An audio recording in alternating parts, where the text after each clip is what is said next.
സൗദിയിൽ പള്ളികൾ കേന്ദ്രീകരിച്ച് വലിയ രീതിയിലുള്ള വൈദ്യുതി മോഷണം പിടികൂടി. തലസ്ഥാനമായ റിയാദിലാണ് സംഭവമുണ്ടായത്. സൂപ്പർമാർക്കറ്റ്, സ്കൂൾ എന്നീ സ്ഥാപനങ്ങളാണ് വൈദ്യുതി മോഷ്ടിച്ചത്. ഇസ്ലാമിക കാര്യ മന്ത്രാലയത്തിന്റെ പരിശോധനയിലാണ് കണ്ടെത്തൽ. റിയാദിലെ 2 പള്ളികളിലായിരുന്നു മോഷണം. വലിയ രീതിയിലുള്ള വൈദ്യുതിയാണ് മോഷ്ടിച്ചത്. ഇസ്ലാമിക കാര്യ കോൾ ആൻഡ് ഗൈഡൻസ് മന്ത്രാലയത്തിന്റെ പരിശോധനയിലാണ് കണ്ടെത്തൽ. സൂപ്പർ മാർക്കറ്റ്, 3 നിലകളുള്ള സ്കൂൾ എന്നിവയാണ് വൈദ്യുതി മോഷ്ടിച്ചത്.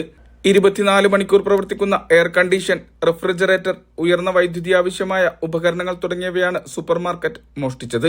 പള്ളിയുടെ വൈദ്യുതി മീറ്ററിൽ നിന്ന് നേരിട്ടായിരുന്നു മോഷണം. 3 നില പ്രവർത്തിക്കാൻ ആവശ്യം വരുന്ന മുഴുവൻ വൈദ്യുതിയുമാണ് സ്കൂൾ സമീപത്തെ പള്ളിയിൽ നിന്നും മോഷ്ടിച്ചത്. പള്ളിയുടെ കവാടമടക്കം സ്കൂൾ കയ്യേറിയതായും പരിശോധനയിൽ കണ്ടെത്തി.